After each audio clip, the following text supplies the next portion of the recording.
Welcome to episode 13 of the Kyber Show. I'm Ken, and today we're going to be covering week 1 of season 12. And again, I'm naming the seasons following CG's convention here. This is the first week of 3v3, and for this whole season we're going to be doing something differently on the show. Instead of having an intro before each fight and then going into the play-by-play, I'll be explaining the fight as we review it, just start to finish. This is because there are very, very few fights in 3v3 that are won or lost by technical actions technical decisions within the fight itself. The most difficult part of 3v3 really is choosing the right 3 characters before the fight even starts. And because of this, there's much fewer in-fight decisions to analyze. We do have 5 interesting fights to take a look at though. So let's go take a look. We're going to fight number 1. So attacking Dooku with the Geos here is very dangerous. Just asking to be stunned with his counterattacks. Any fight against Newt and other separatists, especially in 3v3, is all about the extortion. The effect in 3v3 is basically 40% stronger, since you have 2 less people on your team to attack after you use extortion. And as such, it's much easier for extortion to spread. Now, the Geos do have a bit of an advantage because you can still call the team assist if you're paying profit or getting rid of extortion. Dooku's an especially nasty pair with Newt, since his basics, and he could have 2 of them, both have a chance to apply ability block and stun. And if you're stunned at the beginning of your turn and you have extortion, it's just going to spread to somebody else. His special Force Lightning also applies stun. And here you can see where extortion wasn't paid the first time, and they went after Dooku, and now everybody has extortion. Stun is going around the board, and again, there's no extortion paid. There's not really a lot to be said about this fight, except if you don't get ahead in the beginning, it's very, very unlikely that you're going to be able to win. You can see Dooku going crazy. And the 20% health that Newt applies with extortion is also brutal. Tough match. You can see why the Newt Dooku combo is so deadly. Here in fight number 2, we have another more powerful team against Newt and Dooku and Droideka, and no taunt in the way this time. The nice thing also is having JTR, who has a chance to dispel debuffs. So now we have extortion, and JTR doesn't pay it and goes straight after Droideka. The nasty part in this fight also is that the benefit of BB-8 secret intel is basically wasted when extortion is on the field, since you have almost no chance of getting Illuminated Destiny off until the fight is over, because when there is extortion active on the character, you're not going to get any buff. Now there goes Droideka. She does drop. That's very nice. But now you can see with extortion on everybody and nobody paying it, it's going to be very difficult to win. Especially since R2 is a Galactic Republic unit, so Dooku is going to do extra work on him. Okay, there we go, pay profit once, but R2 is down, and really from here on out, that might have killed Newt once with BB-8's basic, but it's not looking good. Yeah, and basically with secret intel not sticking on people because of extortion, BB-8's or JTR's TM train never got going, and now JTR drops and it's over just like that. The lesson here is always pay extortion, especially in 3v3.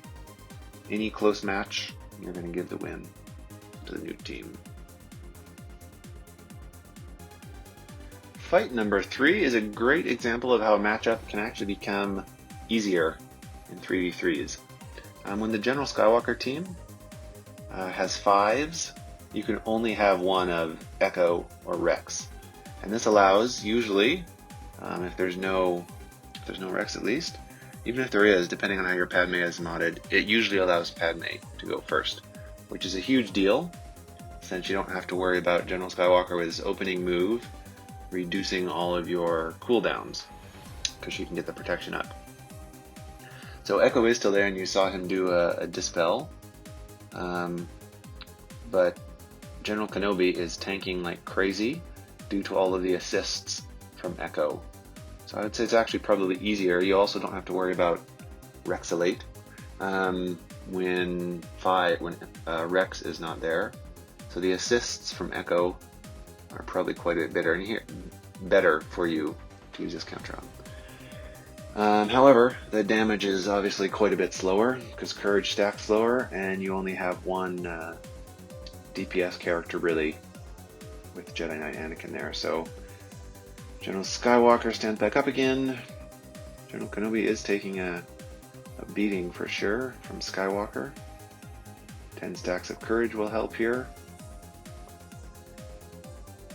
But the assists from Echo are really giving him that additional protection. Helps a lot. Okay, Skywalker goes down again.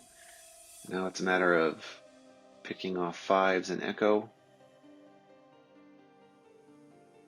And the buff immunity helps quite a bit, or the healing immunity helps quite a bit there. On 5, so he doesn't regain health on his counterattacks. Down goes 5s. Very good timing on overpowering assault from Jedi Knight Anakin. And General Kenobi drops, that's pretty normal. The additional offense from JK makes a big difference, and down he goes. Great fight. Much easier than in 5v5, and a very smart choice in this matchup. Okay, fight number 4 here. This is a great example of how to use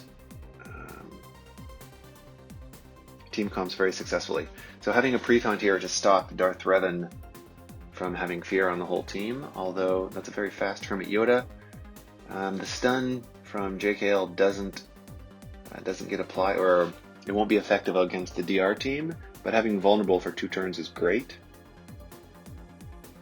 Okay, L3's down, that's a bit of a problem. It doesn't look like it's going so well, but JKL not critting Malik helps a lot.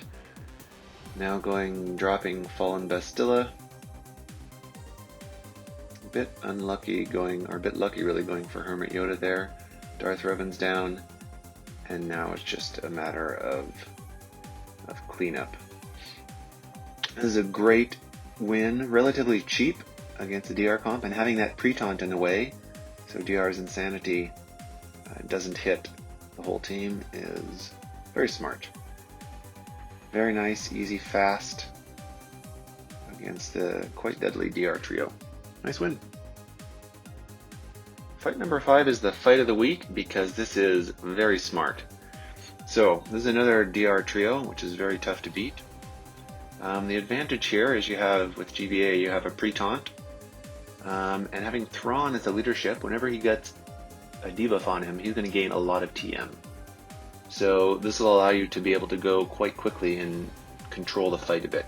Having Malik in place does prevent Vader from getting the same amount of TM from Thrawn's leadership, since he's a Sith, and Vader prevents Sith from gaining bonus TM, or Malik prevents Sith from getting bonus TM, sorry. So here it's Thrawn's turn. He could use maneuver, but he could also swap TM. So he actually swaps to Vader. GBA goes. Just doing a basic, I think, on Malik, since the Brute is still there eating up the hits. Thrawn's turn, and he doesn't have Corrupted Battle Meditation, so he can actually apply debuffs, which means it's a perfect time to go after Darth Revan. However, now Brute was reduced below 50% health, so Death Mark is a debuff. It's Thrawn's turn again, quite quickly. But here's a perfect reason why not to have used Grand Admiral's command and do the TM swap earlier. You can just use maneuver and get the 50% bonus TM. GBA's turn again, doing a bit of a heal, going after Fallen Mistilla, and finally Vader takes a turn. And this is really a game about waiting for Vader to go into Merciless Massacre. When he's in Merciless Massacre, he cannot be affected by fear, stun, etc., so it's fine to apply debuffs when Malik's in the field. Goodbye Darth Revan. Goodbye Fallen Bastilla Shan. And now it's just to clean up against the lone Malik. And with no Fallen Bastilla Shan there, to apply a Corrupted Battle Meditation, that's going to be pretty easy. You still may get Death Mark, depending on what Malik does. Yeah, it looks like another Drain Life is triggered, and Death Mark. However, again, because Thrawn has no Corrupted Battle Meditation, he does get feared. It's no problem when he fractures Malik, but pretty easy cleanup. With Vader, just waiting for Vader to go and being able to do a Culling Blade. Doesn't have Merciless, but there's 9 buffs there, and he's at half health. So pretty good chance. Very, very smart counter against a very tough trio. Nice win.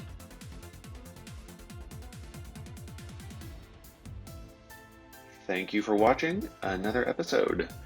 I'm very curious what you guys think, guys and girls, think of this adjusted format for the 3v3s. Please let me know. Send me a message in Discord or Skills Discord, or just comment down below. I'd love to get some feedback, because it's something I'm trying to figure out for threes, what makes the most sense given the much different play that usually happens in most of the fights. Good luck in your matches, and I'll talk to you guys next week. Cheers.